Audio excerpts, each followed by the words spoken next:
Welcome to Watch Mojo UK, and today we'll be counting down our picks for the top 10 times J.K. Rowling pissed off the fans.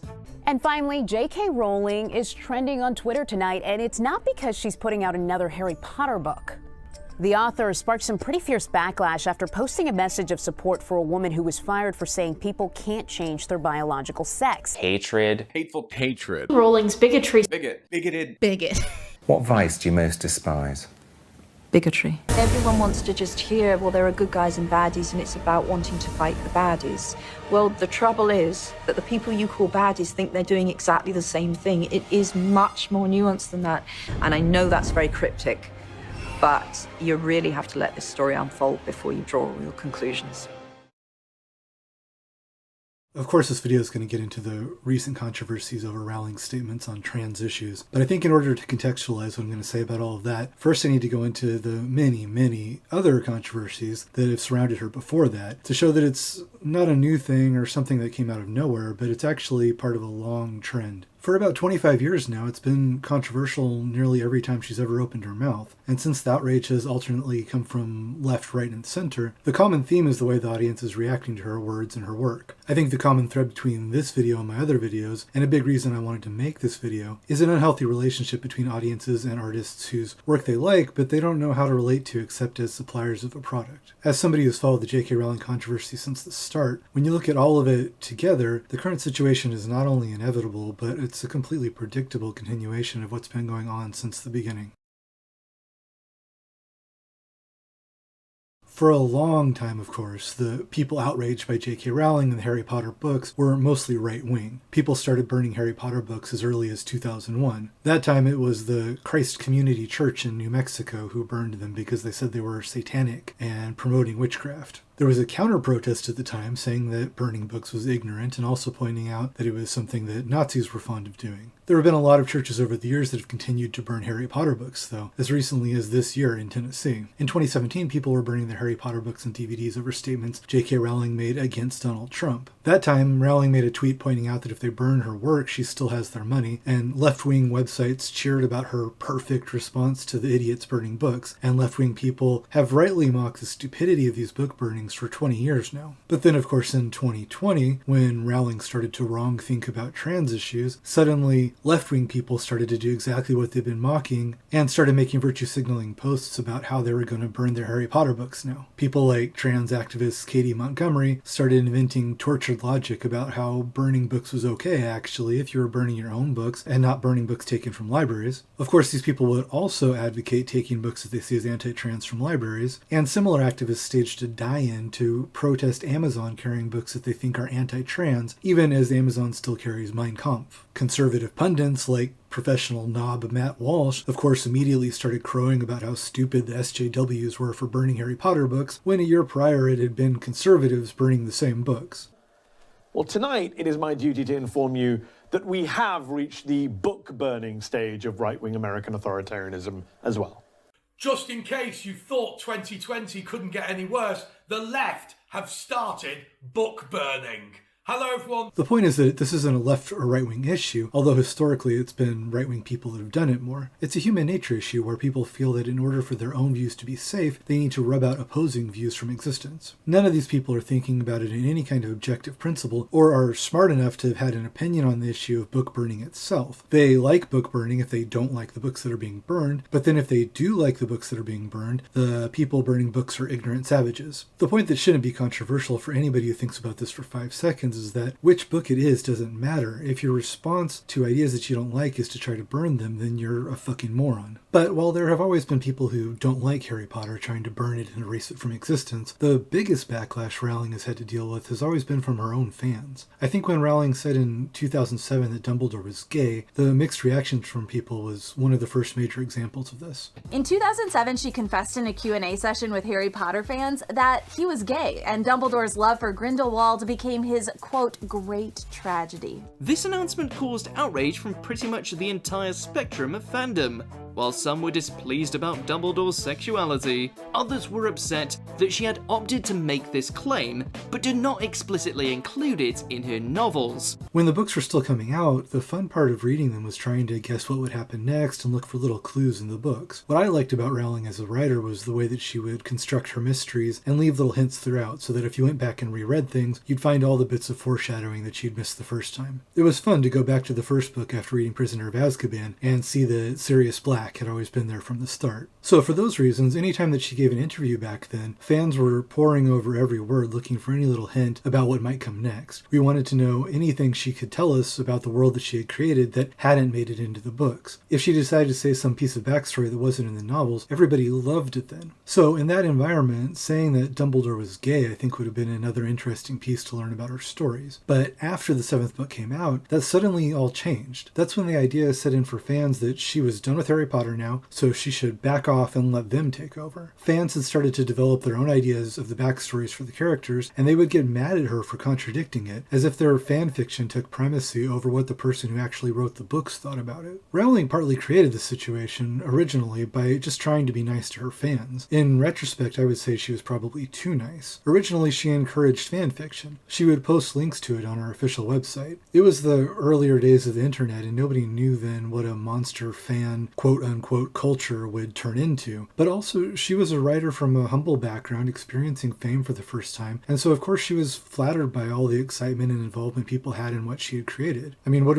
was she going to say? I want you to be less interested in my books? But I think we've since learned a lot more about the unhealthy way that fans start to think that they own the art that they like, and by encouraging them, she was feeding into this delusion. They thought that the act of being fans gave them just as much right to this material as she had.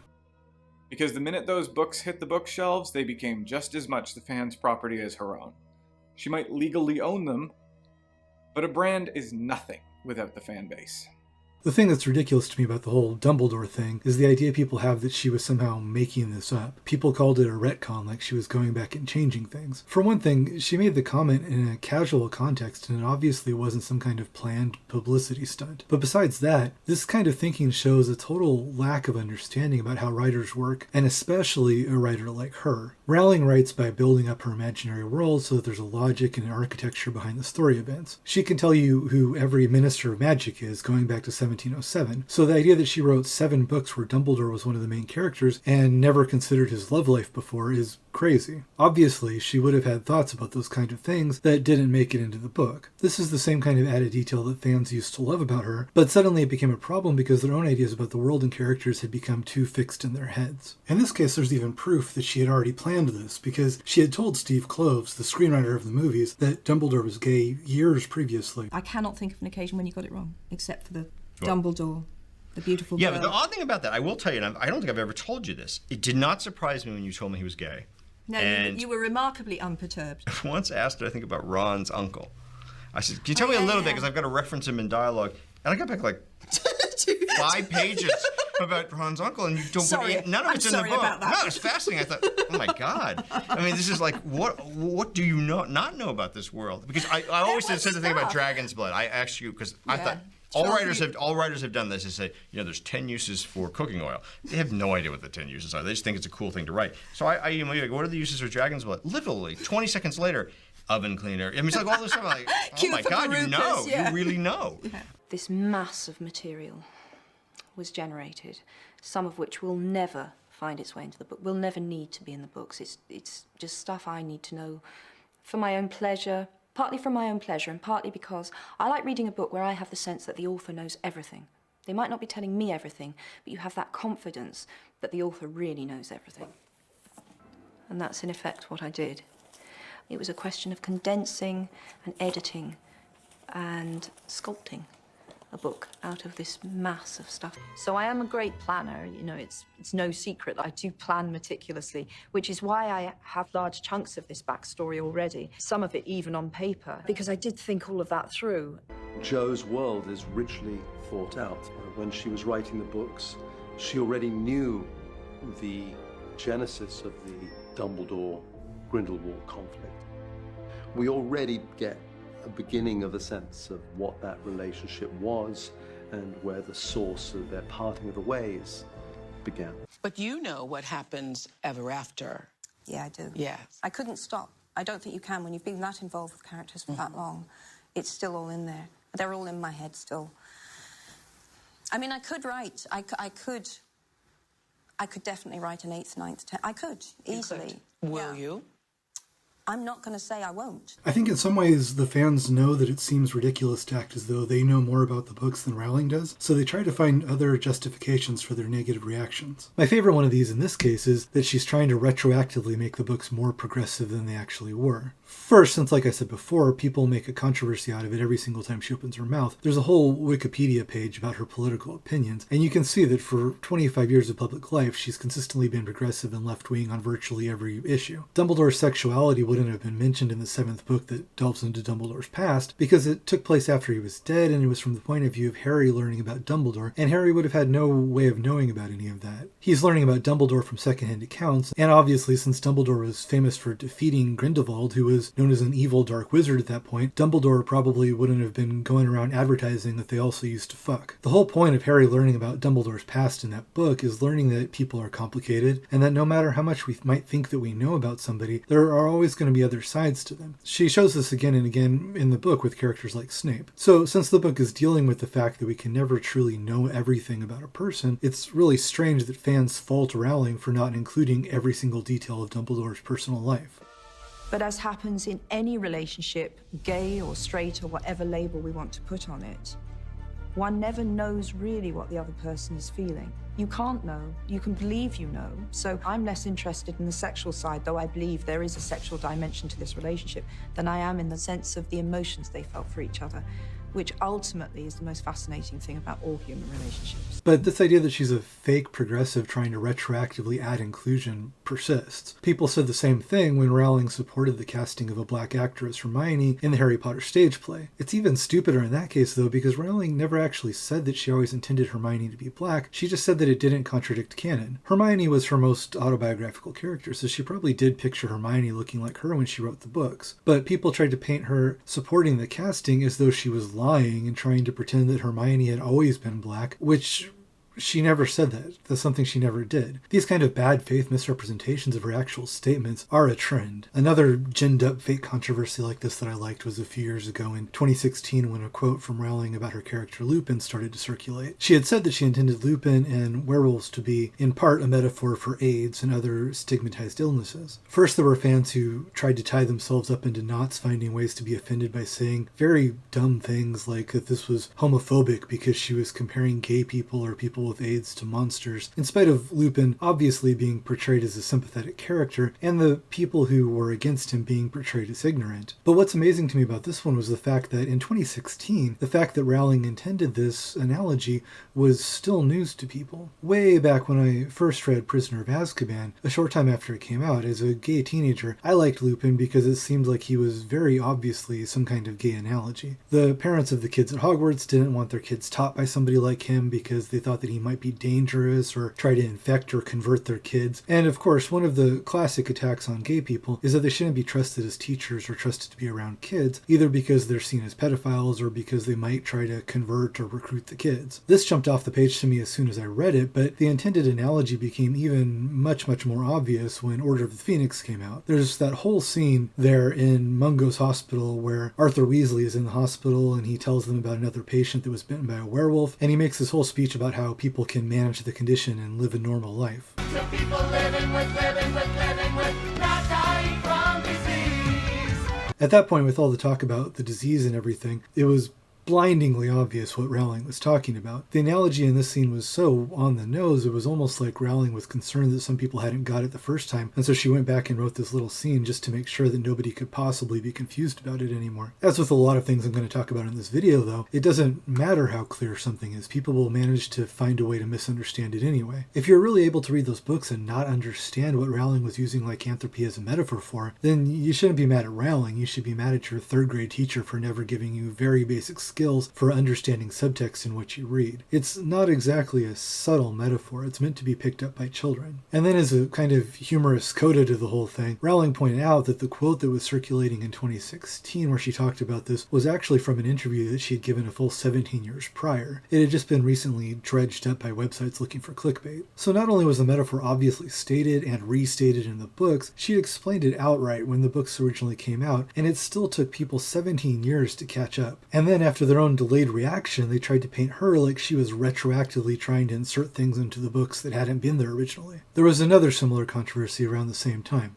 Pink News, if you don't know that website, it's one of the stupidest websites on the internet. It's a garbage clickbait farm like BuzzFeed, but it manages to get treated as though it's actual news because it claims to support a good cause, which it doesn't. In this other fake controversy, people were upset that she appeared to confirm that the character Sirius Black wasn't gay. Of course, they claim that they don't like her retrofitting the books, but they wouldn't mind her doing it if the supposed retrofit was something that they liked. Before, people were upset when she said that Dumbledore was gay, and now they were trying to cancel her for saying that a character wasn't gay. The point is that they don't mind new information about the stories that isn't in the books, they just think that the fans should be the ones making it up and get upset when she contradicts what they had in their heads, and then they claim that she's making up new stuff and that it's somehow invalid because they think that their own bad, baseless interpretations of the books are more valid than explanations from the person who actually wrote the books. And then in this case, it turned out that she hadn't even been talking about Sirius and the fans had just misunderstood what she said. But of course, that wouldn't stop a website like Pink News from reporting on it and trying to make up another fake controversy. Just like how, in spite of being vocally pro-gay for decades, Rowling gets accused of homophobia anytime she mentions gay people, she also gets accused of racism anytime she says anything to do with race, in spite of the anti-racism messages in her books being hammered home so frequently as to almost become didactic. Jo writes about people who are outsiders, people who are stigmatized, the need to label people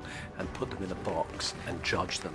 It's a theme that runs through Potter, and it's very much central to this.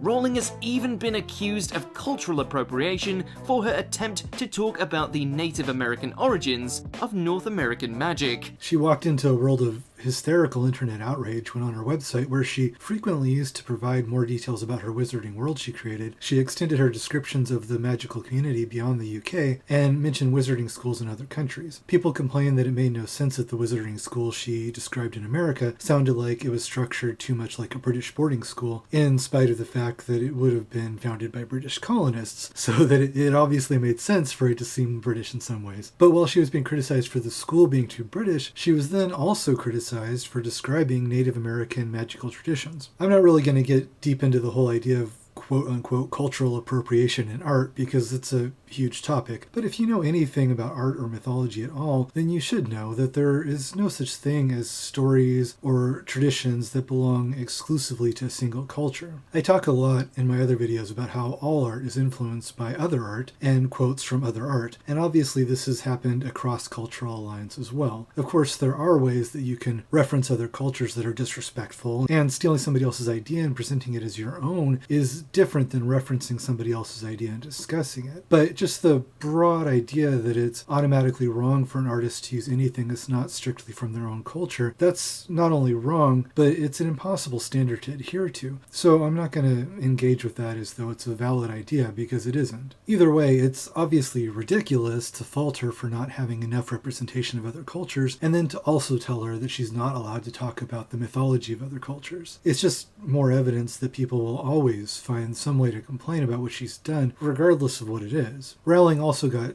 shit on for the names she gave other wizarding schools because some people who spoke those languages said they didn't sound like names that somebody from that country would have come up with if they were naming the schools themselves. She particularly got criticized for the name of her Japanese wizarding school, which translated simply as place of magic. Here's something that might surprise you. J.K. Rowling isn't fluent in every language spoken in the world, so when she makes a Japanese name, it's probably going to be different than the name that a native Japanese speaker would think of. The response to that from fans was that she should have asked Japanese fans to name the Japanese school for her. Now, this is where, as a writer, I get really annoyed with this whole thing. It's supposed to be understood that, as a writer, everything you write is from your own point of view. As a writer, you're communicating your thoughts and experiences to an audience, but if you're just recording what you observe, you might as well just be a camera. The choices you make about how you record what you observe are what makes it art, and what makes art meaningful or not meaningful. Fans have this idea now that what a writer is supposed to be doing is listening to the audience and doing what the audience tells them that they want to see. This kind of attitude is how you get people who can mistake Marvel movies for being art when they're only a product made by a committee in market research. So fans think that a good name for a Japanese wizarding school would be what a fan vote would have said is the best name. Do I care about my readers? Profoundly and deeply. But do I ultimately think that they should dictate a single word of what I write? No.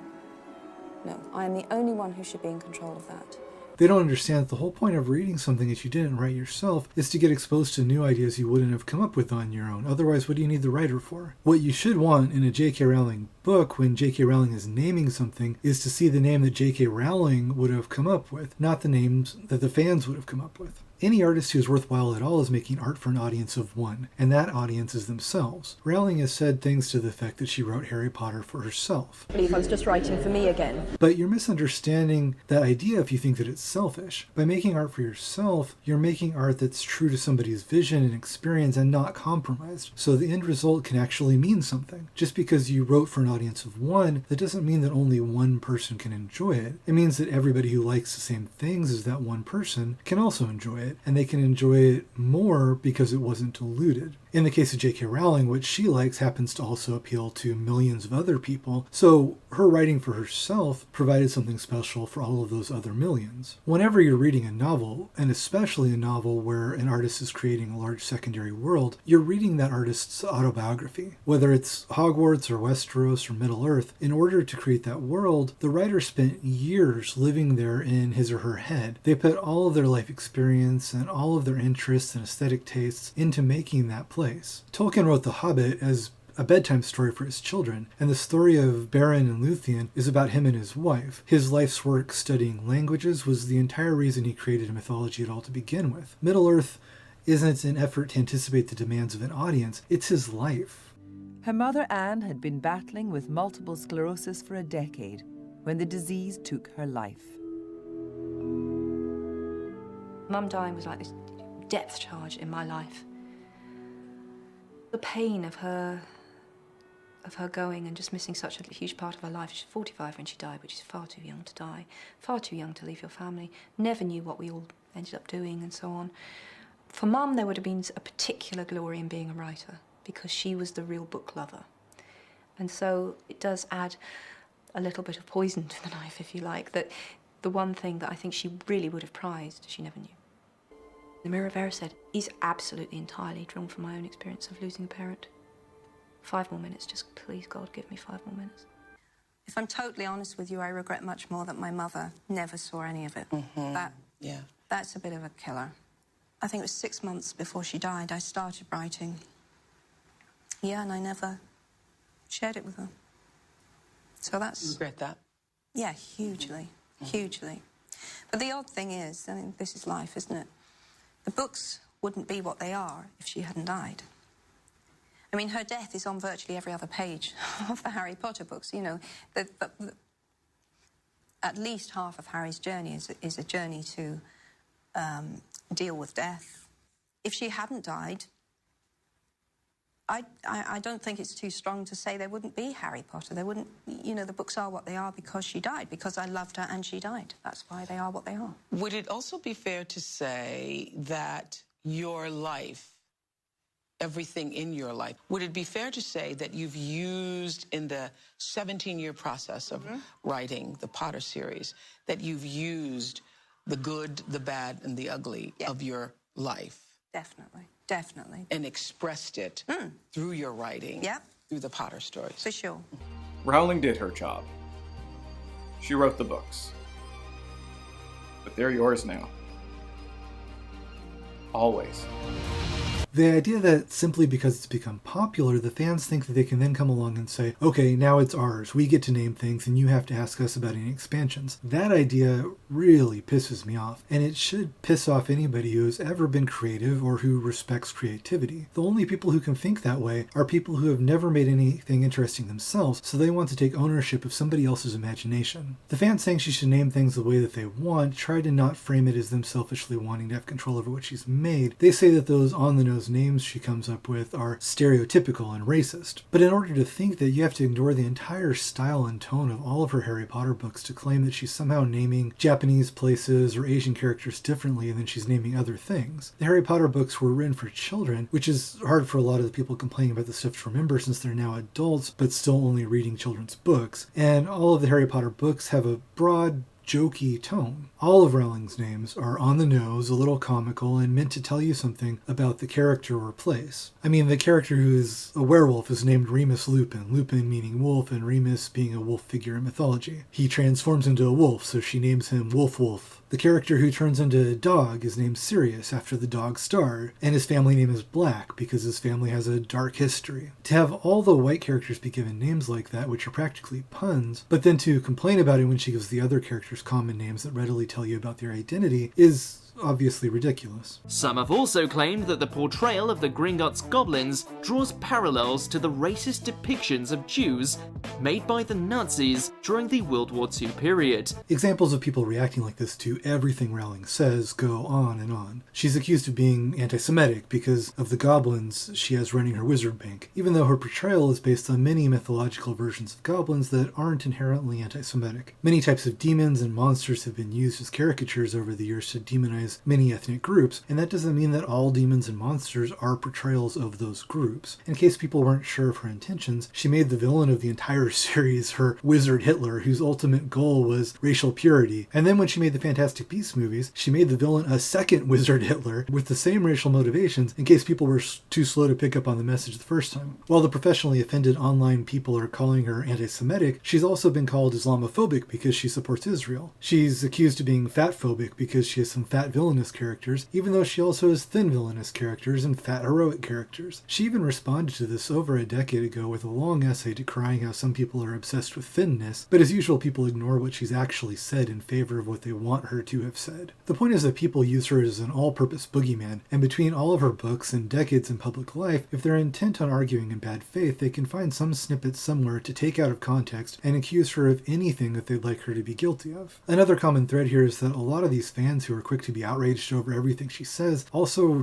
don't have great reading comprehension. The thing about the young adult Twitter quote-unquote community is that it's not actually made up of people who are the targeted age for young adult books. It's made up of grown adults that have just never progressed to reading adult books, so they spend their time online obsessing about policing kids' books. They frame their stunted tastes by acting as though they're interested in the contents of these books because they want to protect the kids who read them, when they're actually trying to have the books tailored to what they'd like to read themselves. If you venture beyond Harry Potter into other YA fantasy stuff, you'll find an endless stream of the same kind of hysterical controversies over non-issues. Getting worked up over this stuff is a main feature of the hobby for this particular kind of adult baby. It's pretty depressing, but if you go read the article I'm showing now, you'll see what I mean. They're obsessed with trying to sanitize everything to make sure it's all safe for everybody and has what they'd consider to be perfect, non-problematic representation of every group, and that everything is all up to whatever current politically correct standards people like them just invented on the internet a week ago. Because these are all adults who only know how to read kids' books, they're rarely capable of abstract thought or understanding complicated themes. So basically what you get is the type of reaction where if a book has a racist character, they think that means it's a racist book, and so on. This is the same kind of thing that has people upset over something like the plot in Harry Potter with Hermione and the house elves. In the books, when Hermione learns that the wizards use elves as slave labor, she's of course immediately outraged and launches a campaign to try to end it. The subplot ends, though, with her being unable to do this and some of the elves resenting her for causing problems. What Rowling is obviously trying to do here is show how when people are young, they think that they can stage a protest and solve all of the world's problems, but that part of growing up is realizing that some things are really complicated, and you can't take a problem that goes back centuries and solve it in a day. That's really hard for kids to understand because they're looking at the problem for the first time, and for them it seems so obvious. But it's youthful arrogance to think that they're the first people who have ever seen that this is a problem or who have ever wanted to fix it. Rowling's message is that it's part of growing up to realize that the problems of the world are complicated, but because many of her critics have never mentally grown up, they managed to come away from this story with the idea that Rowling is somehow saying that slavery is good. That's the level of illiteracy I'm trying to point out in the fan reactions I see to these books online. And again, as with the Lupin story, Rowling is consciously writing for kids, and her messages aren't subtle. I'm not pointing out anything that a bright 10-year-old shouldn't immediately see. But the thing is that a bright 10-year-old is a lot brighter than many of the full adults in the online YA community. So you've probably heard by now about Joanne Rowling's transphobic tweets. J.K. Rowling, a person who has been actively aggressive, cruel, and villainizing of trans people over the last 3 years. J.K. Bowling, KKK Rowling. All of her actions are dangerous. Who also thinks trans people are the antichrist of the feminist movement and are deranged, mentally ill monsters who want to eliminate and murder all women. Her hatred, there are real deadly consequences to her recent action. The rigid binary sex ideology that J.K. Rowling uses to demonize trans people, she's a symbol for so much pain and hurt that we as trans people have endured. She's done harm and has also attacked trans women as a whole group, and it's utterly vile. You don't need to consider the nuances of J.K. Rowling because she can get bent. Ms. Rowling of Edinburgh, Scotland, was proud to say that she was a TERF. Thank you very much. Very good at doing that thing we all associate with racists. You know, I'm very good friends with trans people, and ever since then she has been more than happy to spout off about her ignorant beliefs whenever given the chance. She's been using her vast influence to hurt the trans community for years now. She's apparently a rabid bigot, turned into an icon of the kind of wrong-headed, bigoted, exclusionary, out-of-touch, ignorant, hateful, tone-deaf, and unwilling to learn and grow and develop and accept new things, new ways of thinking, that she put us in the position of having to ignore her ignorant and potentially dangerous comments. J.K. Rowling is hypocritical trash who literally wants millions of trans kids dead. Seething hatred, just a festering dislike of transgender people. Harry Potter was always neoliberal garbage, and we should have seen this coming. So seeing Rowling's bigotry surface, This dumb bitch doesn't deserve our empathy. She deserves a backhand slap to the face. Our newly out and proud, incredibly transphobic J.K. Rowling, a very successful and wealthy author, outs themselves as a bigot. Like, how do I reconcile the fact that the author of this series is using her power to do such incredible harm? I know for a lot of people there would be no forgiveness. What she is doing does scare me, and I don't think I can overstate the amount of harm and making it genuinely dangerous for trans people to exist. So what happens when you take the grade school level of reading comprehension that Rowling's critics have been displaying for decades, the bad faith obsession with finding fault in everything she says, and combine it with the current biggest hot button issue of the day? The resultant mass hysteria has led to a 3-year-long meltdown where people need to continually raise the stakes in order to keep the outrage fires stoked. With people whipping themselves up to the point of just completely embarrassing themselves by calling her things like Adolf Rowling or KKK Rowling, you'd think that at some point she must have actually said something bigoted. But people started going after J.K. Rowling on trans issues a full 3 years before she even publicly said anything about it. Her accidentally hitting like on a tweet that some people perceived as transphobic was enough for her critics to decide that she might be having dangerous thoughts again and that they need to put her in her place. The decision that she was a terrible transphobic person was made independently of anything that she actually said on the subject. So I think that's why she figured that she might as well speak out on it and let people know what she actually thinks. Of course, when she did that, that's when people really went nuts because they've been salivating for 2 years for evidence to justify the conclusion that they'd already reached. But when she did fully explain her views, what exactly did she say that was so terrible? There's a reason that trans activists will tell you not to read Rowling's essay on the subject, and it's because if you do, it's hard to imagine what is actually so upsetting about it. They like to say it's full of quote-unquote transphobic dog whistles, which is a way of them saying that the terrible things that they're imagining that she thinks were there, even though she didn't actually say those things, because she was saying them in a special code. Constant dog whistling. The loudest dog whistle in the world. In the essay, of course, Rowling actually says, of course, trans rights are human rights. In her first major tweet on the whole issue, she said, "Dress however you please, call yourself whatever you like, sleep with any consenting adult who will have you, live your best life in peace and security." Like most people, I don't think she cares what adults do with their bodies and in their own sex life, provided that they're able to make informed consent and that they're not harming anybody else. The only times that she has an issue with it are where it's not an issue of personal freedom because the agendas of trans activists in these cases affect other people. Overall, part of why it's so insane that she gets the reaction that she does is that, like all of her politics, her views here are actually left of center and she's more pro-trans than the vast majority of the general public. There are only a few areas where she's voiced concern with the positions of current trans activists, and the first of those is single-sex spaces. Of course, a major bone of contention in the whole current discussion around trans issues is how it's decided who gets to have access to spaces and activities that, for obvious reasons, used to be reserved reserved for a single sex. Rowling said that she believes that the current movement to allow anybody who says they identify as female access to these spaces provides cover for people who wish to be predators. This was immediately grossly distorted into people claiming that she believes that all trans people are sexual predators, which of course is the opposite of what she actually said. She specifically said that she believes that the majority of trans people are not predators, and that she's also concerned for them being victims of the same predators that she's actually speaking about. What she's saying isn't that trans people are predators, but that the laws intended to protect them could be exploited by people who are. Her real quote is, "So I want trans women to be safe. At the same time, I do not want to make natal girls and women less safe. When you throw open the doors of bathrooms and changing rooms to any man who believes or feels he's a woman, then you open the door to any and all men who wish to come inside." Obviously, if anybody who says they're a woman can enter women's spaces, this means that any male predator who wants to do that can abuse that opportunity. Trans activists will tell you that this is a myth and that it literally never happens, when practically every day anybody with internet access can find new stories of male sex offenders doing exactly that in order to get housed in female jails. If you take a rapist and tell him that all he has to do to be housed with potential new victims that have no means to escape him is say that he's a female, is it really possible for anybody to say with a straight face that they think none of them will ever take advantage of that opportunity? Acting like this isn't a danger requires a total rejection of any common sense. Other situations in society that are deemed single sex are also that way for a reason. Rowling posted a story of a severely learning disabled woman who was raped by a male caretaker, and because the woman was nonverbal and couldn't ask for help or report her abuse, the only way that they knew that she had been raped was when she began to show symptoms of AIDS. Now, if you read that story and you think the really important thing is that it might hurt a nurse's feelings to be told that that woman doesn't want a caretaker as a penis, there's something so messed up with your priorities that I don't even know where to start. It's easy for a lot of people to not really be concerned about prisoners or disabled people because their lives are mostly out of view. That's probably why the whole issue started getting a lot more attention recently when it came to women's sports. Watching trans athletes compete with women provides a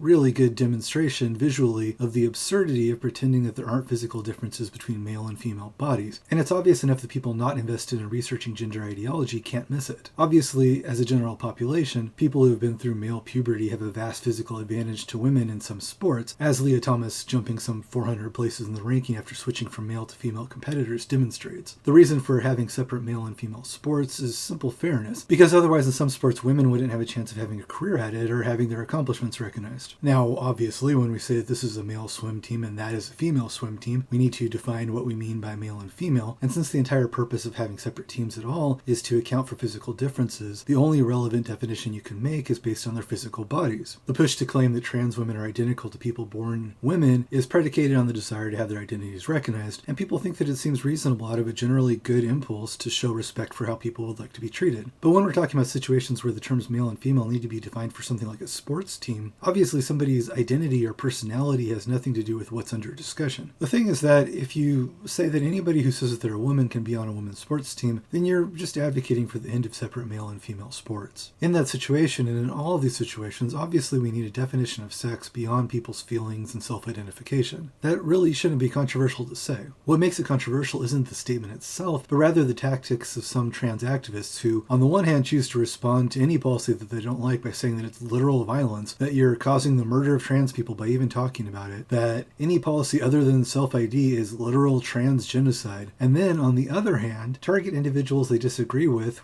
rape threats and death threats and doxing, trying to get them fired from their jobs or ostracized from their social circles. If you think that I'm exaggerating, I'm not. There really are people shameless enough to use words like genocide and Holocaust because somebody said that maybe they shouldn't get their dicks out in the ladies' locker rooms. One reason I chose to make this video is that what people say to me in private conversations on the subject, even some trans people, is completely different than what they'll say in public on their social media, because trans activists control the conversation by creating a culture of fear and terrorizing anybody who disagrees with them. They say they have no power, and yet everybody is afraid to talk back to them no matter what they say or how absurdly they're behaving. Terrorizing people like this is another thing, like males pretending to be trans to get access to female prisons, that trans activists will tell you never happens, because part of their whole narrative is that they're the real victims and have no power, and that you must do what they say, otherwise there will be a literal trans holocaust. But again, anybody with internet access can find hundreds of examples of them behaving this way. Rowling herself has, of course, received thousands upon thousands of death threats and messages calling her every misogynistic slur you can imagine. Coquettish, delicate, endangered trans ladies are especially fond of telling her to suck their dicks. You can find hundreds of tweets saying that. And for some of those trans people,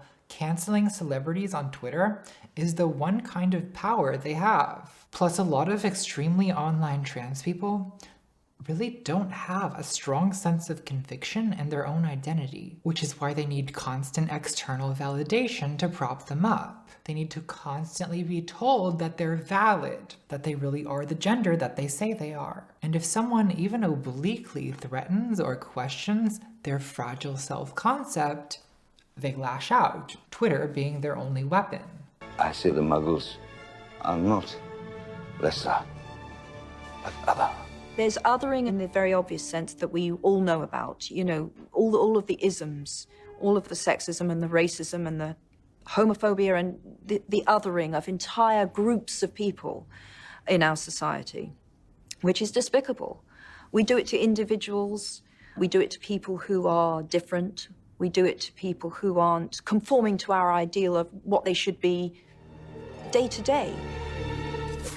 It drives the people who are on the receiving end of that behavior to respond equally aggressively. That can end nowhere good. One of the things Rowling was attacked for was accidentally copying and pasting a message about this video of large male-bodied individuals physically assaulting a 60-year-old grandmother simply because the grandmother started filming them when they became aggressive at a speaking event for feminists and lesbians, some of whom had been labeled as TERFs. I'm surprised I got this far in the video without defining it, but if you don't know what a TERF is, it's a term coined by trans activists that supposedly means trans-exclusionary radical feminist. What it actually is an umbrella term used to put anybody who questions anything any trans activist says under the same net, even though the vast majority of the people labeled this way aren't anything resembling radical feminists. Because if all those people are lumped together, then that puts people who ask the mildest questions into the same category as people who are really genuinely hateful and really do mean harm. Once you put them all into that category, it can serve as a justification for the hate and harassment that trans activists unleash on them. Of course, again, they'll deny the harassment and they'll deny the term TERF is a slur and say that of course they're just expressing frustration because they're the ones who are really being victimized. But you don't even have to look far to find trans activists with shirts and body paint saying kill TERFs or punch TERFs. They'll say openly that their tactic is to make TERF-labeled people afraid to speak and afraid for their personal safety. While saying that they're against hate and advocating for love and acceptance, they'll openly say that if somebody is labeled a TERF, then that label gives you permission to hate them. Hating TERFs means supporting trans women. Shit, I'm happy for them to hit them.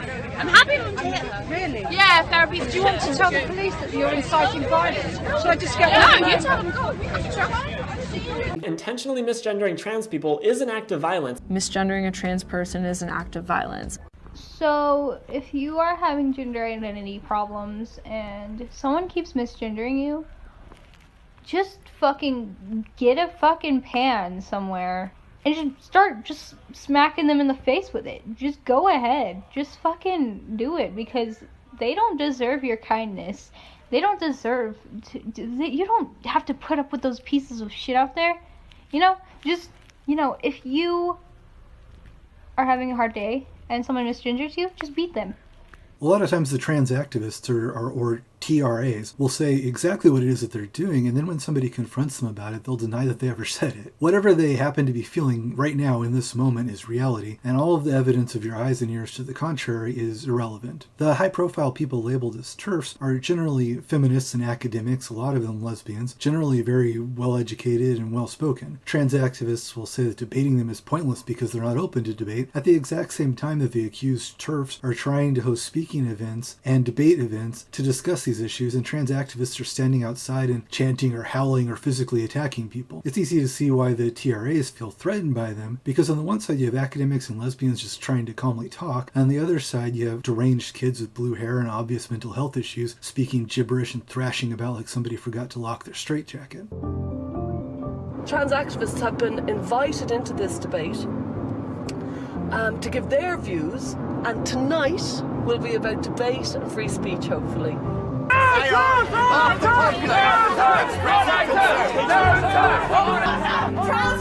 is hate speech, you fucking cunt!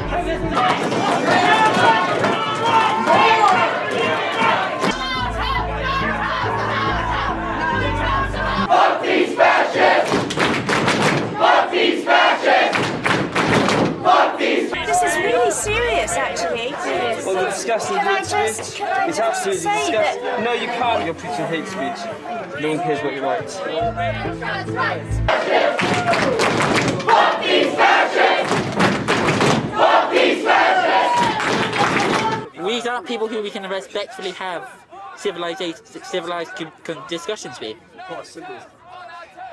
I'm not having a discussion with someone who doesn't appreciate my existence.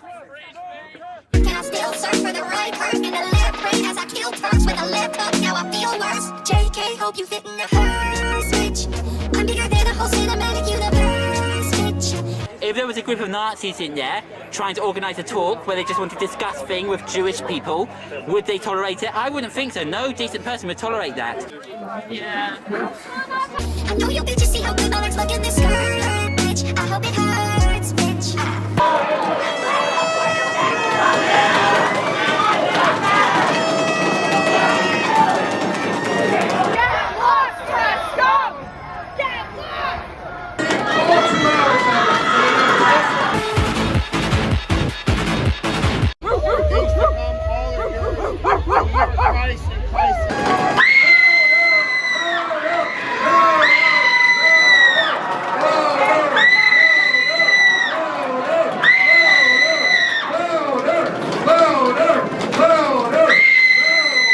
Don't gotta read your books to know you a problem. Drinking your blood out the goblet. Grabbing your guns when you think about the kids. Shut up and jump into chocolate. Stop off our streets! Stop off our streets! Stop off our streets!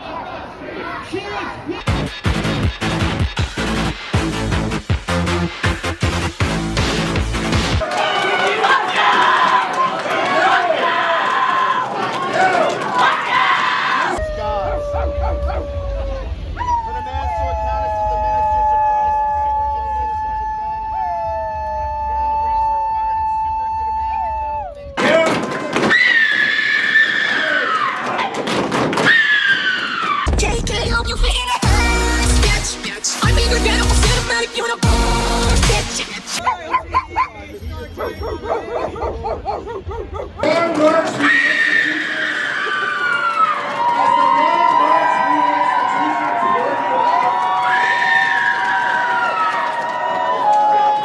JK, hope you fit in the hearse. I'm bigger than a whole cinematic universe. When there's a debate happening and all you can do is scream slogans or say stupid things like, "We will not debate our existence," it means you don't have a worthwhile position to articulate. Nobody could say that they don't exist, since all the screaming and barking is kind of hard to ignore. What accused TERFs are saying is that other people exist too, and that when the trans agenda comes into conflict with the rights of those other people, it needs to be discussed so that everybody's needs can be accommodated, not just the needs of the screaming children having a tantrum out on the porch. For all the talk about how TERFs are literal Nazis and how trans people are the real victims here, if you try to find a picture of an accused TERF with a bloody t-shirt saying that they want to punch trans people or kill trans people, you won't, because that's never happened. The other major area where Rowling raises issues is with transitioning kids. And again, what she says here is so mild and common sense that if you actually bother to read it, it's incredible anybody can actually find something in her words to be offended by. She says clearly that she thinks transitioning is right for some people, but she points out correctly that studies show that when young kids say they have gender dysphoria, if they don't transition, 60 to 90% of them will soon grow out of it. Literally every human who has ever lived and who has gone through puberty went through a period where they were uncomfortable with their own body and confused about how they were changing. But what's happening now is that we're telling kids that natural discomfort is a sign that they might be the wrong gender, which is absolutely insane. Of course, kids know that the discomfort that they feel is real, but they have no idea how they'll feel about their bodies in a few years and no way of being able to understand the long-term implications of permanent medical interventions. We all accept that kids aren't old enough to drive or drink or even buy cigarettes, but for some reason when it comes to gender and sex issues that they couldn't possibly understand, we're supposed to immediately take them at their word, and to say that maybe they should wait a few years to see how they'll feel about it then is considered child abuse. The only rationale for this absurd position is the frequently made claim that if they aren't allowed to transition, their distress will be so great that they'll kill themselves. This is emotional blackmail that's intended to force parents to ignore their reservations out of fear of killing their kid. It's a fucked up and abusive way to force somebody's hand, and there's also zero evidence that it's true. It's only been in the last few years that we've started offering these kind of medical interventions to kids on a large scale, but now suddenly they're all going to kill themselves if they can't do it. It's like a kid threatening to kill himself if he gets an iPhone that's 2 years old instead of the newest one. If this was true, and if the gender identities of these kids are an innate characteristic, then there should have been just as many kids like this a decade ago. So was there a corresponding number of additional suicides back then when they couldn't get gender medical interventions? Obviously there wasn't. Actually, studies show that in the past few years, mental illness among kids and teens has been skyrocketing, not going down, even as more of them have these treatments whose justification is predicated on them supposedly having the opposite effect. Studies show an increase in suicide after transition, not a decrease. Trans activists like showing a few studies that show that suicidal inclinations are higher in groups of kids claiming to be trans than in kids who aren't, but the kids claiming to be trans also have vastly higher instances of other mental illnesses, and if you adjust the study to compare them to non-trans kids who also have similar mental illnesses, then the rate of suicidal behaviors becomes much more similar. In other words, the rate of suicidal behaviors corresponds to the mental illnesses, not to whether or not the kid identifies as trans. It's ridiculous to think that a well-adjusted kid could understand and consent to permanent medical procedures like these, and it's exponentially more ridiculous to think that an especially distraught and confused kid suffering from all these other mental issues could understand and consent. Among the kids claiming to be trans, the number of them who also have other mental illnesses or autism or various other comorbidities is vastly disproportionate. Trans activists will tell you that they're suffering from these other issues because of the way that society treats them for being trans, but I wasn't aware that you can make somebody autistic by being mean to them. When confronted with the recent sudden huge increase in kids identifying as trans, which seems like obvious evidence of a social contagion, TRAs will say that there were always that many trans kids, it's just that now they're more likely to come out because society is more accepting. Then in the very next breath, they'll say that all these kids have astronomical levels of mental illness because of how society is not accepting, that they're facing unprecedented hostility and persecution and actual genocide. Good luck trying to find a way to reconcile those two statements because you can't. Neither is backed by evidence. Obviously, it makes more sense in the 60 to 90% of kids who will eventually stop identifying as trans to conclude that them thinking that they might be trans was a result of their anxiety and depression and trauma and other issues, as opposed to those issues being caused by them being trans. They're looking for a way to explain the real difficulties that they're having, and we're selling them an all-purpose solution where if they just take some hormones and amputate the right body parts, everything will be better. They look at themselves and say that, like every kid in history, it's true that they're not comfortable with their bodies, and so to the mind of a kid, this makes perfect sense. Rowling also points out in her essay that the majority of youths identifying as trans used to be male, and now in just the last few years it's flipped with something like a 4,000% increase in trans-identifying girls. Does it make more sense that this huge percentage of the young female population was always trans but just closeted until a few years ago, even though now trans youths are supposedly facing unprecedented persecution? Or does it maybe make more sense that the current trend is more appealing to girls because they don't like the way that society treats girls and the expectations placed on them, so the resultant anxiety and depression makes them think that maybe they'd be happier as boys? You would think that if so many girls are unhappy with how society treats them due to their sex, the progressive point of view would be that we should treat girls and women better, not to cut off their breasts and tell them that if they want equal treatment that they have to act more like men. Even though it's only been a few years since we've been allowing these kids to transition at such young ages, there's already a large and increasing number of them detransitioning, and in many cases starting to sue the medical institutions that they say rushed them into transitioning when they were confused and at their lowest and couldn't possibly have given informed consent. It's worth it to read the stories by the people detransitioning to understand the effects that these medical transitions had on their bodies. Especially evil is the idea that things like puberty blockers are just totally harmless and reversible. As many people have pointed out, we're now giving young kids the same dangerous medications that we used to use to chemically castrate sex offenders. They've already found a host of side effects that could be related to this, from bone damage to cancer, but just common sense should tell you that stopping somebody's body from going through normal puberty will prevent their body systems from developing properly. Even besides common sense, and if we didn't have mounting evidence of the medical consequences already, which we do, it would still be a lie to claim that we know that it's safe, because we haven't been doing this to kids long enough to have any data on the long-term effects. They do know that in most cases it causes permanent infertility and loss of sexual function. One trans doctor said that none of her patients who did this were ever able to achieve orgasm as adults. I would guess that in 50 years, when they see the eventual effects, it will be much more of a horror show. Every single child who was, or adolescent who was truly blocked at Tanner stage 2 has never experienced orgasm. I mean, it's really about zero. These are just assigned male at birth, so trans feminine. And it's because they never in their lives are exposed to testosterone. We don't know. They're going to have this sensation. There's no question about that. But are they going to be able to achieve sexual satisfaction? It's important in relationships. And I know that from my work with female genital mutilation survivors, that the lack of being able to be intimate with a partner is very important.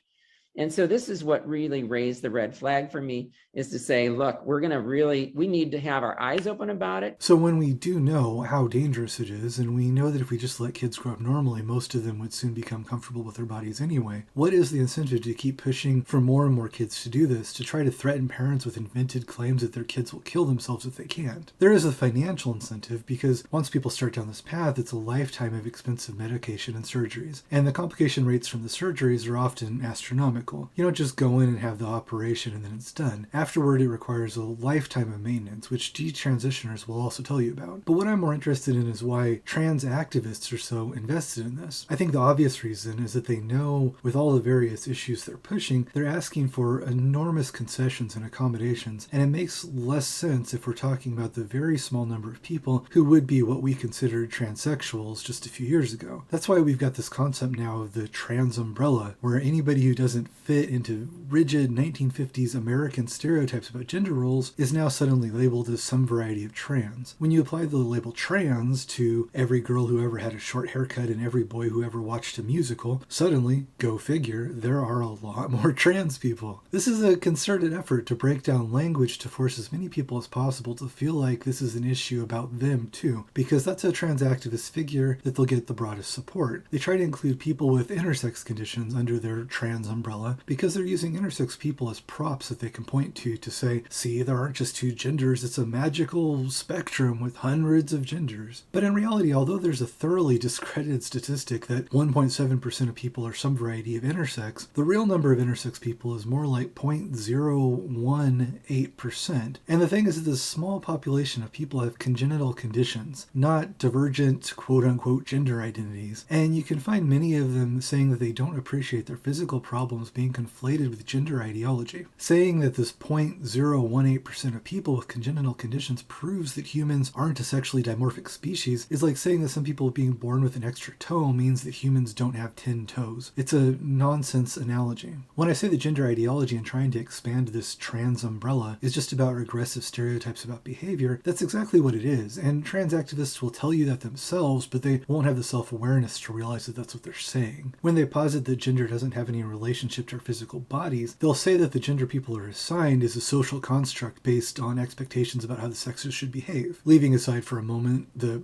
stupid idea that people are assigned a gender at birth, because nobody has ever been assigned a gender. Doctors just make a factual observation about their bodies for medical purposes. But beside that, the question is, if they think that gender is socially constructed, then how can they also say that somebody's gender is an innate and immutable characteristic that must be respected? How can you say that there's no definition of what a woman is, and then also say that it's a fact that somebody is a woman? How they'll answer this is to say that gender is different than gender identity. Gender is a socially constructed set of expectations, and a person's gender identity is how they relate to those expectations. So then if you think about that for 2 seconds, then you'll see that What they're saying is that gender is stereotypes about sex, and gender identity is whether or not you fit with those stereotypes. In other words, they're saying exactly what I said. It's an obsession with stereotypes, but they just dress it up in pseudo-academic language to throw the yokels off the track. So what gay people used to say, and what I used to say being a gay activist kid back in my youth, was that if somebody didn't conform to gender stereotypes, if a little girl liked toy trucks and a little boy wanted to play with a Barbie, what we would have said was, leave them alone, let them be themselves. We would have said, if a boy wants to play with a Barbie, or if a man wants to act in a way that regressive stereotypes would deem feminine, we would have said, that doesn't make him any less of a man. We would have said, you're just married to stereotypes and it's homophobic. Now, what we're told is progressive is that if a girl wants to play with a truck, that means that she probably isn't a girl at all. Not only that, she will probably need to undergo medical treatment and surgeries to make her body align with her behaviors, because if she behaves in a way that doesn't fit the stereotypes for somebody with her kind of body, that's so unnatural that she'll probably want to kill herself if she doesn't physically fix it. It's impossible to escape the obvious fact that this is all very regressive and sexist and extremely homophobic. The progressive idea in the ancient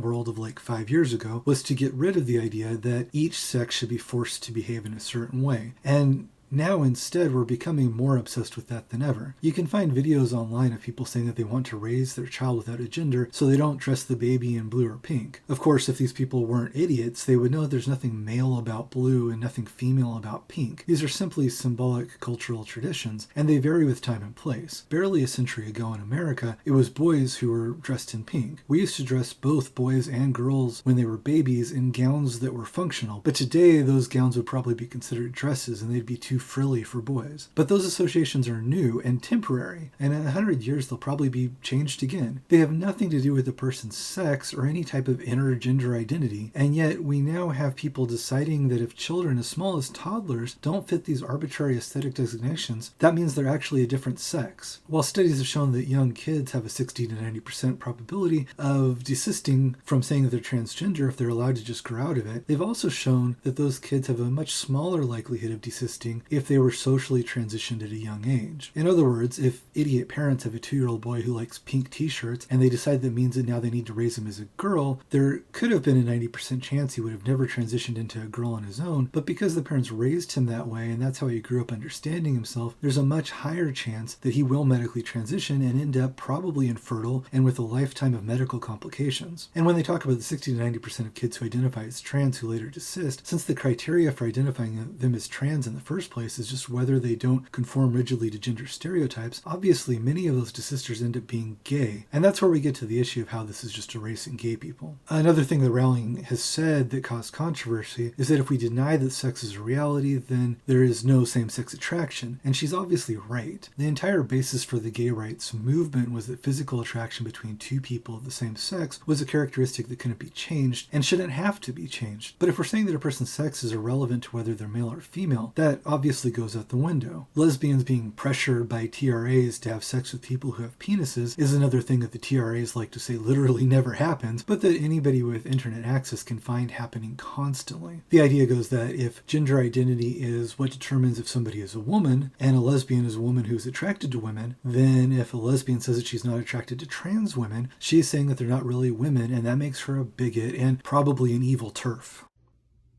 If you're cis and you won't date trans folks, you're transphobe.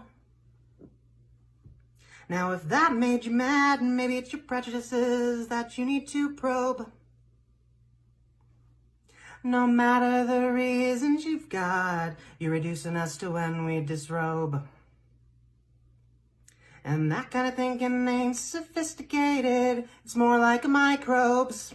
YouTuber Riley J. Dennis has just come out with another painfully embarrassing video. It's called Your Dating Preferences Are Discriminatory. Recently on the internet, there's been a lot of discussion around genital preferences and transphobia. We all have our implicit biases built into our preferences. I'm trying to show that preferences for women with vaginas over women with penises might be partially informed by the influence of a cis-sexist society. I have lost count of the amount of times these trans activists have called me a vagina fetishist for being a lesbian. man. Would you date a trans person, honestly? Well, if you said no, I'm sorry, but that's pretty discriminatory. There was probably a time in my life when I said I wouldn't date a trans person, but since then I've thought critically about it and changed my mind. Because we associate penises with men and vaginas with women, some people think they could never date a trans man with a vagina or a trans woman with a penis. That people are more than their genitals. I think that you could feel attraction to someone without knowing what's between their legs. And if you were to say that you're only attracted to people with vaginas or people with penises, it really feels like you're reducing people just to their genitals. You're kind of objectifying them, but you're thinking of them more as genitals than objects. So I guess you're kind of genitalifying them? My point is, we have implicit biases that we were raised with or that we developed over time, and they can be hard to get rid of. And I think this can be especially prominent within the queer community. Gay men often pride themselves on being disgusted by vaginas, and the same goes for lesbian women with penises. It's difficult because some queer people have built their sexual identities on these repulsions, but I don't think they're innate at all. If you met someone who was extremely attractive, had a great personality, but didn't have the genitals that you wanted, you might be surprised to find that it isn't a deal breaker. But you can unlearn your own prejudices. It just takes time and conscious effort. If your reason for not dating any transgender person is because of their trans status, that doesn't mean you're not transphobic, because you are. I'm gonna keep on making videos about the cotton ceiling because fuck everybody else. Hi Sperms, hi TikTok. I just wanted to say non-binary lesbians are valid. They can use he, him pronouns. Thank you, have a good day. I know you think you've got good reasons, maybe you do. Trauma's real, it's hard to heal, I'd never say that that isn't true. But transphobia's transphobia, and you won't get a pass when we're through. We're human beings, not sex organs, cis lesbians, I'm talking to you.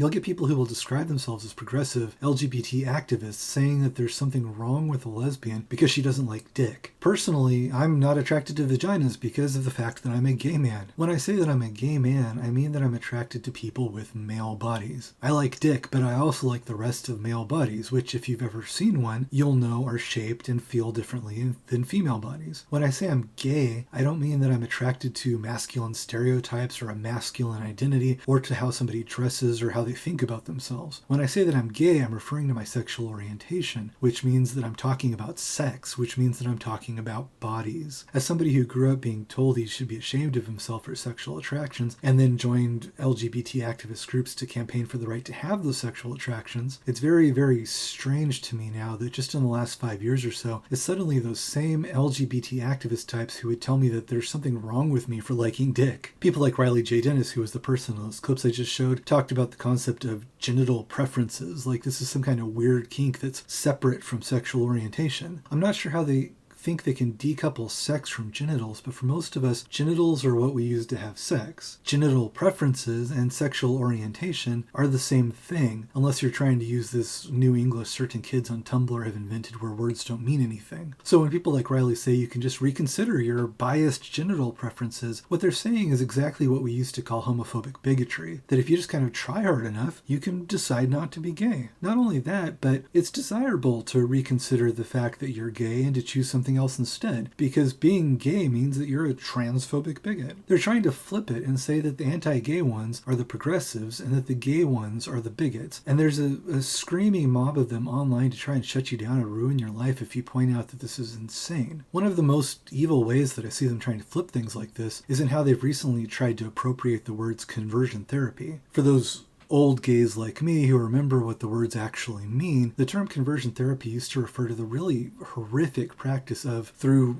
electroshock or other various barbaric means, trying to torture gay people into having an aversion to their own sexual desires and then mislabeling this torture as a kind of treatment. Over recent decades, most intelligent people have come around to realizing that this is horrific, so the term conversion therapy has obvious negative connotations. Understanding the negative connotations and knowing that when most people hear that term now, they know that it refers to something awful, trans activists have tried to appropriate the term to apply it to normal, valid therapy for kids who identify as trans. They use the term conversion therapy to apply to the idea that if a small, very confused, and possibly mentally ill child says he wants to cut his dick off because he heard on the internet that it's fun, maybe he should talk to a doctor and make sure that's what he really wants before his dick is in a landfill. They again use the threat of suicide if kids don't immediately get what they want to say that immediate, unquestioning affirmation is the only correct response if a child identifies as trans, because they know full well that many of these kids have mental issues that have nothing to do with being trans, and that they might desist if they had time to think it through. That would be terrible for the umbrella numbers. What they're trying to do is the actual conversion therapy, trying to turn kids who would otherwise probably just be gay into medical patients, and they're appropriating a term for torturing gay people as a scare tactic to do this. Of course, TRAs would deny that what they're doing is homophobic because it's in their interest to convince gay people that they're working towards a common goal, and because they want to get as many people as possible under their umbrella.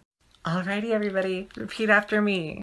Asexual, pansexual, bisexual, trans people, and non-binary people are 100% valid and definitely part of the LGBTQ community, and if you don't like that, suck my dick. But like those other times when I've pointed out them saying something isn't true, anybody with an internet connection can find out that it obviously is true. Even as they'll tell you one moment that it's ridiculous to think that their goals are divergent to the needs of gay people, in the next moment they'll literally say that homophobia is okay. They'll even use the word homophobia. It's okay to them as long as it's directed at quote-unquote cis gay men, because they see cis gay men as having more privilege than trans people, and a hierarchy of supposed privilege is how they create their victim status, where they're always the most oppressed ones, which allows them to claim this victim status even when they're the ones who are being violent. If you haven't seen a true crime series called The Trials of Gabriel Fernandez, I wouldn't recommend it to everybody because it's one of the most profoundly disturbing things you'll ever see. But if you want to see the kind of things that can happen to cis gay people, you might check it out. It's about a young boy whose mother and her boyfriend, likely because they suspected that he was gay, spent months systematically torturing him to death, starving him, burning him, forcing him to sit in freezing baths, shooting him with a BB gun, making him eat cat shit and kitty litter, punching him in his face hard enough to fracture his skull. You might think I'm sensationalizing, but actually I'm only listing a small percentage of what they did to him. This isn't some kind of isolated incident either. The show mentions other similar abuse stories of young boys suspected of being gay. It's also not ancient history or a story from some dark cult in the deep south. This happened in sunny, liberal Los Angeles just a few years ago. I also happen to have grown up in sunny, liberal Southern California, and not that long ago either, and even still, I've still been physically attacked simply for holding my boyfriend's hand in public. But in the victimization hierarchy of a certain kind of TRA, cis gay men don't really face any persecution, and they need to shut up and get out of the way. Obviously, the really powerless ones without a voice are the group of people who can compel the entire world to change the meanings of the words man and woman to suit their mercurial emotional states. Since I'm gay, this is where, for me, this stuff starts to get really personal. Who I am shouldn't be relevant to my opinions on this stuff, because an opinion is right or wrong regardless of whose opinion it is. If you have your facts wrong, being gay or trans doesn't make them right. The facts exist independently of your identity. But a fact on its own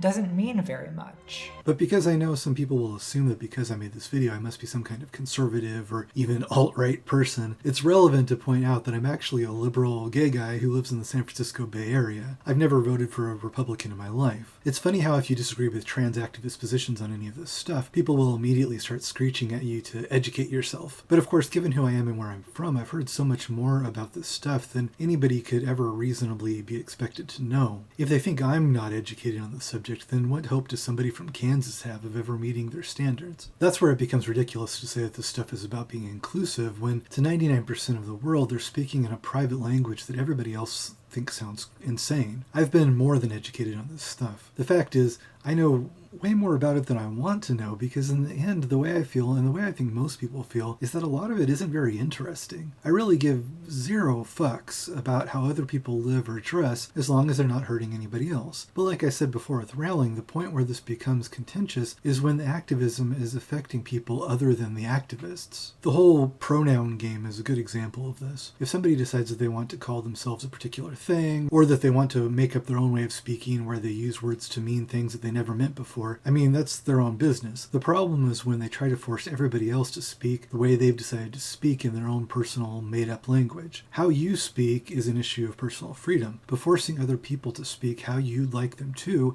isn't. These are my pronouns. They are your only options. Hey, here's an article about people sharing their names and also their Pronouns? What's up with that? You can't always assume a person's gender or pronouns from that person's name or appearance. Those assumptions aren't always right. So people share their pronouns because you can't always tell by their appearance. Yeah, and sharing invites other people to share, so you don't have to just guess. Oh, okay, that makes sense. Sharing pronouns is a lot like sharing your name. We expect that people won't guess at our names and make up names for us that we don't want. So how do you do it? Do what? Share your pronouns? Yeah. Well, I'm not she, you fucking cunt! My pronouns are they! Oh, that wasn't so hard.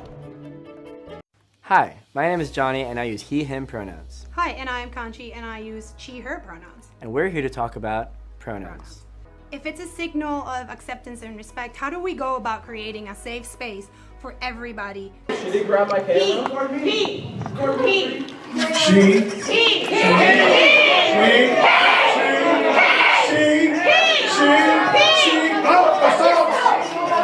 Hey, police, I just got spit on.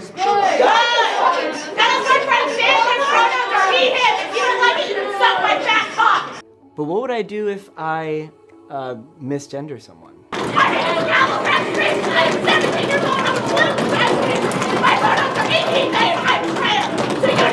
Most people are going to assume that you're one of two genders, a man or a woman, and so every single day you have to be correcting them.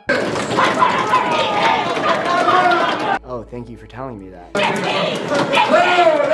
That is so helpful. As anybody who speaks English knows, using they as a singular or personal pronoun causes a lot of issues with confusing grammar where the meaning of what you're trying to say and the subject of a sentence become unclear. People will try to, well, actually you, and point out situations where they has been used as a singular pronoun for centuries. And it's true that it has. It's been used that way in particular cases, but obviously not in every case. It's usually used when the subject of what you're referring to is unknown, so it implies that the subject could be either male or female, but not that the subject is neither. The reason we favor other pronouns in many cases is because using them with they and them interchangeably would create confusion. Anybody who's ever read an article that tries to use they, them pronouns for somebody who wants that will know that it immediately makes certain things impossible to understand. When we all know that this is the reality, it's extremely narcissistic for people to tell you that it's not true, as though just telling you up is down and the sky is green will replace what you can see with your own eyes. In media outlets that try to bow to people's they, them demands, you'll see them go to all kinds of awkward lengths to contort the way that they speak so that it's still readable. You'll see them alter quotes from witnesses in a news story in order to use the demanded pronouns. I kind of thought that altering quotes from your sources was something that a news reporter wasn't supposed to do, but I guess that thinking that we shouldn't change the actual facts of the story in order to accommodate people's emotions makes me bigoted. Going to these links to support a very dumb linguistic revisionism and to accommodate a very small number of people isn't a small thing to ask. It would be a large thing to ask even if it was in service of a noble goal, but in this case the goal is ridiculous as well.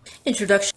I'm a gender. I'm a trans boy. I use he, him pronouns, and I'm not dealing with your shit. I need tea, because when I'm not passing, guys think friendliness means I'm attracted to them. The science behind sex and gender's correlation is a theory, not a law. Not trying to be special, not trying to get anyone's attention. I'm gender fluid. It's a thing. Shut the fuck up and leave me alone. Are you a boy or a girl? Yes. What does this mean your sexuality is? Well, I guess the word is gynophilic, in that I'm still attracted to feminine presenting people, or I guess more broadly women.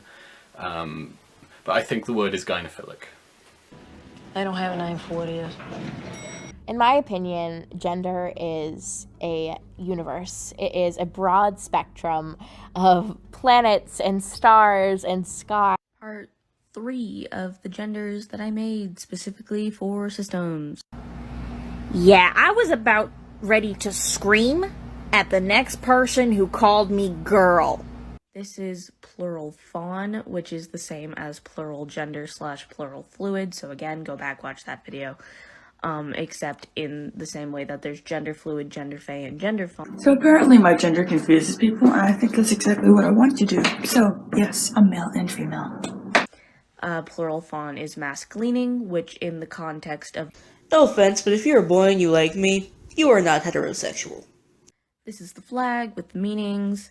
being a system, dissociation, identity separation, collectively having similar genders, masculine genders and alters with masculine genders, genders that are between. If we could all just be honest for a minute, we all know that all this neo-pronoun stuff is bullshit. The only thing that non-binary means is that a person doesn't fit exactly into rigid sex stereotypes for either gender, which is fine, but it's obviously sexist as hell to suggest that if you don't fit into a rigid stereotype of a woman, that means that you aren't a real woman. Being a left-wing gay guy who lives where I do, a few years ago when this stuff started to gain traction, without learning about it much, I originally thought, sure, of course, I support however people want to express their gender. I really don't care. But I was also assuming that since people were so serious about it, there must be some kind of academic or scientific basis to it that supported it. It didn't occur to me at first that it was simply embracing stereotypes that men must behave one way and women must behave another way, and that if you didn't behave in one of those two ways, then that means that you aren't a man or a woman. That idea is so silly that you assume that there must be something else going on here, but there really isn't. This is another area where if you don't agree with them on this, you'll be told you need to educate yourself. But again, it's a tedious topic about which most people have already learned more than they ever need to know. At this point, probably about half of my ex-boyfriends have recently decided that there's some variety of non-binary. Personally, I prefer guys that are what you might consider on the more feminine side, since I'm gay, and those ones are usually gay. I also have what you might call a character flaw, where I'll almost always be attracted to a hot guy over an intelligent guy. So if you put those two things together, it explains why most of my relationships haven't lasted very long, and it also explains why I dated a number of the types of guys who would suddenly decide that they're non-binary when it becomes trendy. You came nothing? You're braver than I thought. The point of mentioning all of this is that I'm not looking at this in a hypothetical way or from a position of ignorance. I know plenty of people who would tell you that they're non-binary. I've had intimate relationships with them. I've lived with them. That's how I know who they are and what they mean when they choose that label. And all that it means is that they're men who don't conform to a strict masculine stereotype. And obviously that's fine. Guys like that are the kind of guys that I like. I don't have any interest in macho guys or traditionally masculine guys. I find gay guys trying to imitate straight guys to be really tedious. I don't have any problem with guys who don't conform to masculine stereotypes. I just have a problem with the really sexist and homophobic idea that not conforming to those stereotypes means that they're not really men. With the NBs, with the MBs, with the MBs. Nobody at school understands non-binary and therefore everybody uses every pronoun, including it. With the NBs, with the MBs, with the MBs. Say a little bit about yourself. What does it mean to be gender non-binary? Sure. Well, for me, it means that I don't really identify as a man or a woman. It's somewhere in the middle, but where in the middle depends on the day. Some days I, err more towards the feminine side, or I like to present more femininely. But there are other days where I fall more in the middle and a little more on the androgynous side. Like, for example, today I have men's pants on, but I also have my hair and makeup done. So it gives me the freedom to express myself. If I wake up one day and I want to spike my hair and do punk rock makeup, I can do it. With the NBs, with the MBs, with the MBs. There is no one way to be non-binary. You could go to another non-binary person, ask them how they knew they were non-binary, and they could give you a completely different story to what I'm going to give you. That I am both a man and a woman, and neither a man or a woman. Okay, boomer. With the NBs, with the MBs, with the MBs. Let your own pride flag fly! Not binary!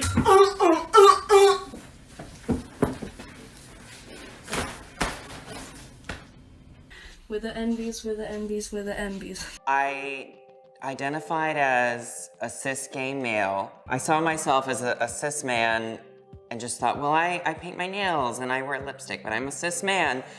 With the NBs, with the MBs, with the MBs. Just because I may present more femme doesn't mean that I'm any less they, them. Non-binary people don't owe you androgyny. They can present however they want. Respect their fucking pronouns. This is what I looked like before I started doing TikTok, and this is what I look like now. So obviously this app kind of fucked me up. People just think that I'm a girl who changed their name to Toby, and it's kind of shit. I'm not gonna lie. With the NBs, with the MBs, with the MBs. People have been asking me lately, are you a boy or a girl? And I'm like, dude, can't I just be a piece of shit? The purpose of the whole pronoun game isn't really to respect anybody, but rather it's sort of a loyalty test. If somebody is willing to recite the correct mantra, it's a signal that they're going to bow down before the cult doctrine and define words how they're instructed to by the hive mind. There's a script you're supposed to follow, and you gain social currency by showing you know and embrace the correct and current lingo. Trans women are women. Trans women are women! Trans women are women! Trans women are women! Trans women are women! Trans women are women! Okay.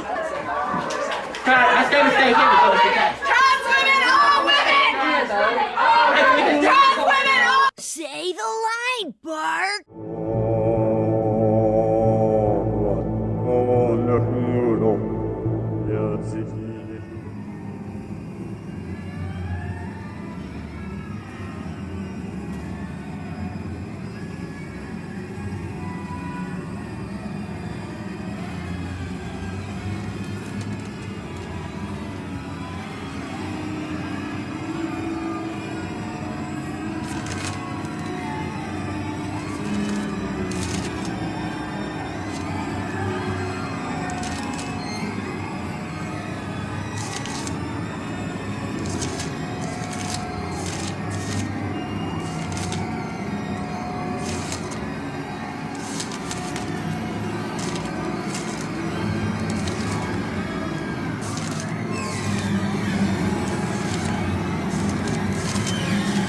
The ironic thing about gay people going after Rowling over all of this is that she's been vocally pro-gay all along, even back when it could have done real damage to her career. Remember that for 2 decades, it was conservatives who were burning her books. To justify how they've turned on her, gay people invent this imaginary narrative that she suddenly changed when the opposite is actually true. I can't wrap my head around how all of this happened.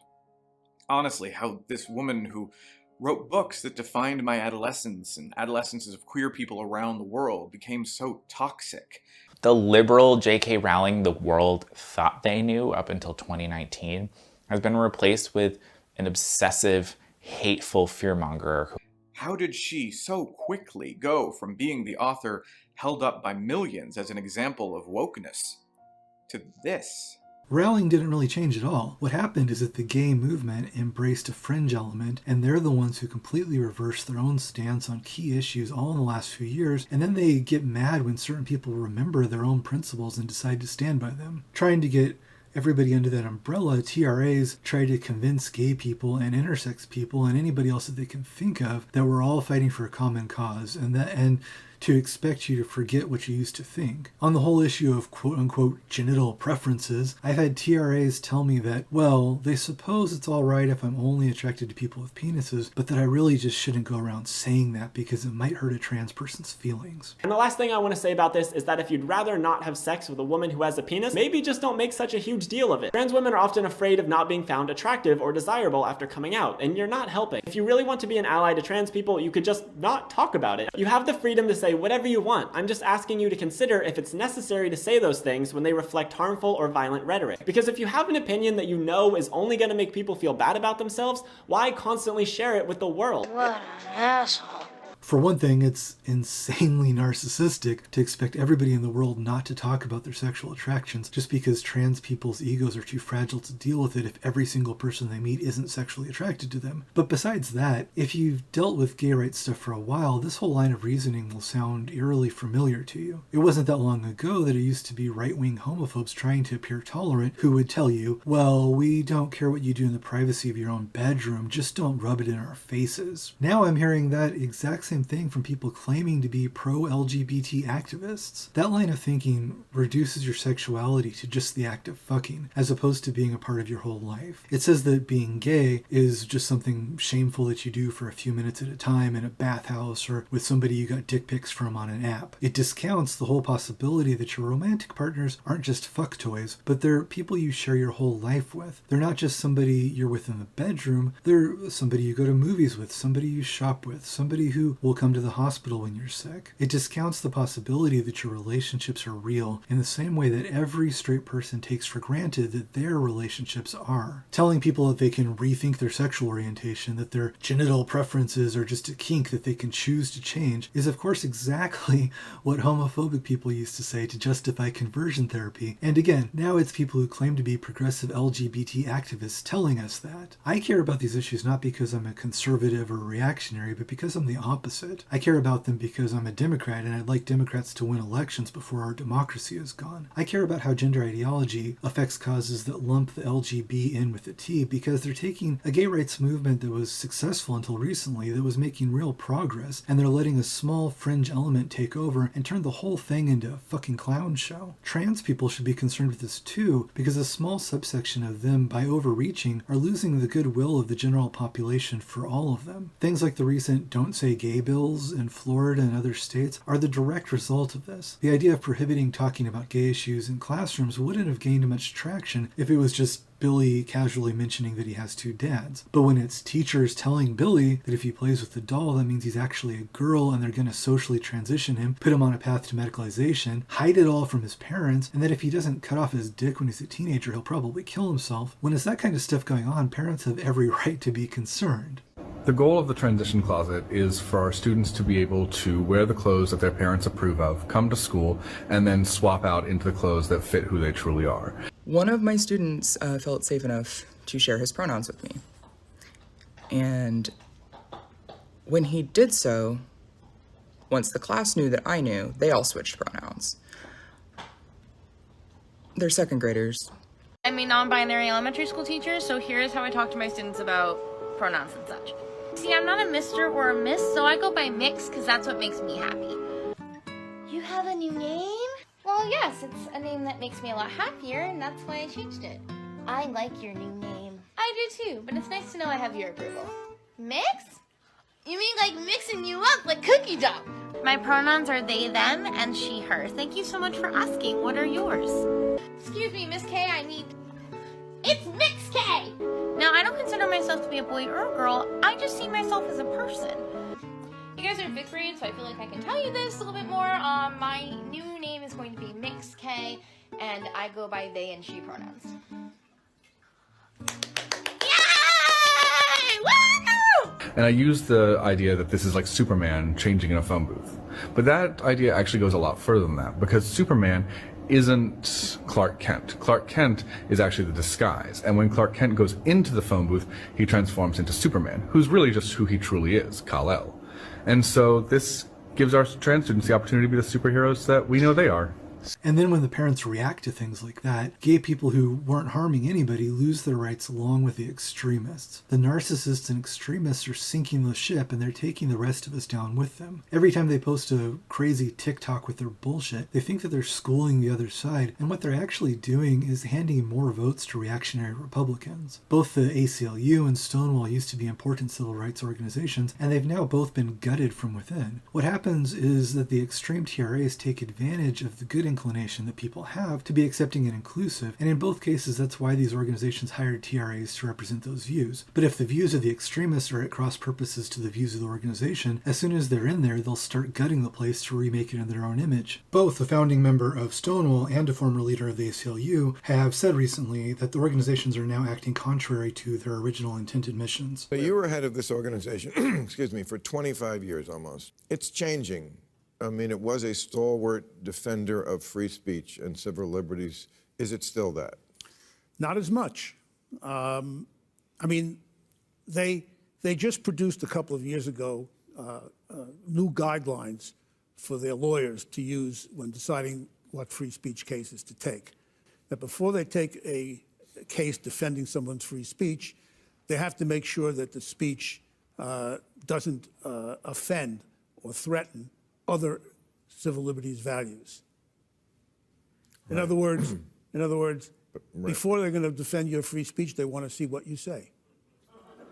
People say the word gatekeeping as though it's a bad thing because, of course, you would think that inclusion is a good thing, especially in something like an LGBT organization whose mission is to include and represent the marginalized. But if we really want progress for gay people and for trans people, at some point we're going to have to realize that some gatekeeping is necessary. If you try to include absolutely everybody, that means also including some crazy people and some people that are hostile to your own interests. And what we've seen in recent years is that the crazy people, of course, have the loudest voices, and they end up shouting over everybody else. Then, for people on the outside, isn't it understandable that they think that the whole fucking thing must be crazy? When you see somebody that's being ridiculous or even dangerous, and then also trying to paint themselves as being part of the same cause as you are, you need to say that they don't represent you. And this anger and vitriol towards us will eventually swallow her up. Her actions have essentially polluted and permanently tarnished her career. It is just a fact that she has permanently damaged her reputation. Her transphobic tirade has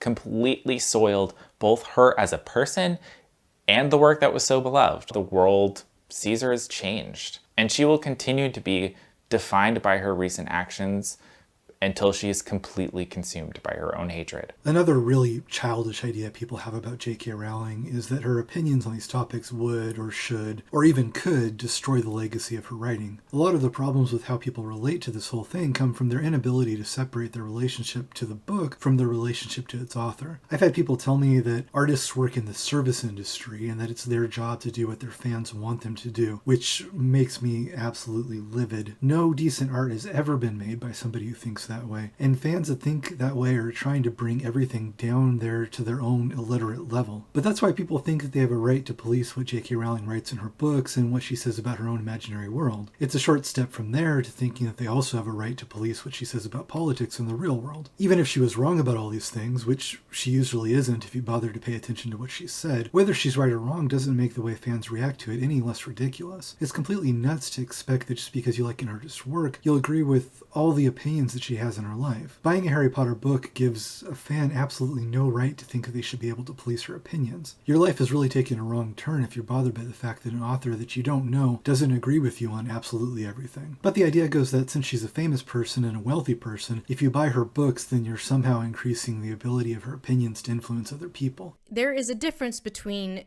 a dead author that maybe has a checkered past and a living one who is using their not inconsiderable wealth and power to advocate against marginalized groups. Rowling only has this massive platform because of her influence, which comes from her creative output. From an ethical standpoint, if you really don't want to support the author, you might just need to let Harry Potter go. So I know that this kind of comes off like I'm saying boycott Harry Potter because the author has some bad Twitter opinions, but I think that if this is an issue that you really care about, you kind of have to. Of course, the vast majority of people don't know or don't care about the little online gender dramas surrounding her, and it won't influence whether people buy her books, and it also won't influence their opinion on those topics. The people bragging online that they're boycotting her work already bought a set of Harry Potter books decades ago, and them not buying more isn't going to have any effect on the fact that she's still very wealthy and can spend her money however she chooses. Their boycott isn't really serving any purpose other than to make themselves feel important and to virtue signal to their little group of friends that already agrees with them. But supposing that they did actually have the ability to impact her finances, what would the result really be? Where are all these anti-trans causes that she's supposedly giving money to? Do they really think that she's spending a bunch of cash on some kind of trans genocide fund? If you want to find out what she's spending her money on, there's lots of information publicly available. Her charitable donations over the years have reached at least $150 million. Rowling founded the Anne Rowling Regenerative Neurology Clinic at the University of Edinburgh with a $16 million contribution. She's founded an international children's rights organization, the Loomis Foundation, as well as the Volant Charitable Trust to alleviate social deprivation across Scotland. She's always donated vast sums of money to worthy causes, mostly helping children in need. Recently, she's donated millions to helping children in Ukraine while the country is under attack. If you really think that you deciding not to buy a Harry Potter book will make a change in her ability to fund causes that she supports, which it doesn't, then the cause you're taking money away from is helpless kids who need support, and you're doing it because you think that your need for a stranger to validate your inner gender identity is more important than kids being bombed in a war.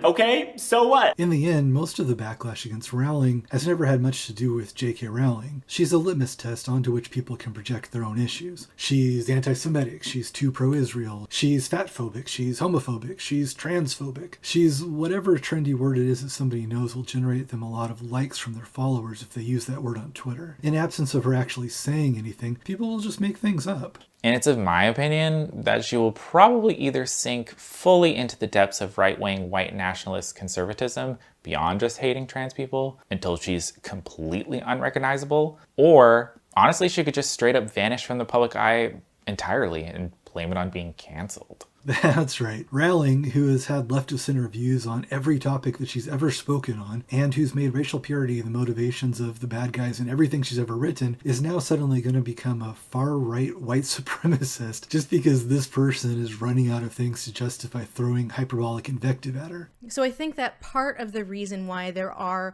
a lot of really confused emotions about J.K. Rowling going hard turf is because so many people have an attachment to Harry Potter. It was a part of their childhood. It was a part of their adolescence. It is deeply, deeply important to some people.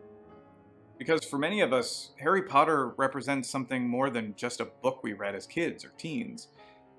It became a part of our identity because it exists in a very rarefied place of cultural importance. Formative literature. The point is that I'm getting so flustered over this, not because I'm putting on airs, but because I've kind of taken it personally. I have Slytherin and Ravenclaw scarves, and this past winter, on the very rare occasion I got to leave the house, I felt like I couldn't wear them. Can I still read the books, watch the movies, play the video game, buy Lego? Can I play with my wands? What about my Hogwarts backpack? Can I still use that without feeling like I'm promoting TERF ideology? The reason that it bothers people like that so much when Rowling doesn't agree with them is that they've invested so much of their lives into valuing fantasy over reality, and the Harry Potter books are one of the fantasy places that they like to go live in. So when the author of those books threatens to burst their bubble, the threat is coming from inside their closed little ecosystem that they thought was supposed to wall out threats. In these videos of people crying about Rowling being the supreme bigot, you'll notice that a lot of them are also wearing Hogwarts robes or sitting in front of a few $1,000s worth of Harry Potter Legos. People think that Rowling is a threat for the same reason that they think that they're cat gender, or that wearing nail polish sometimes means that they aren't a boy. But over here in reality, where these issues are actually important and a lot of them have a real impact on real people, we're eventually going to have to start dealing with things as they are, and not just how people would like them to be.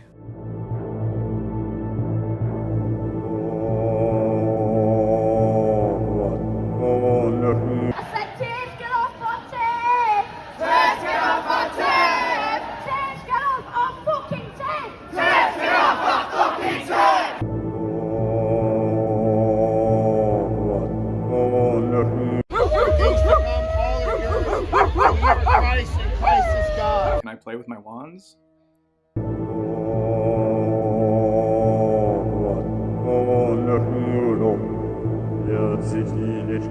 Hi, my name is Erin. I use she, her pronouns, and I am a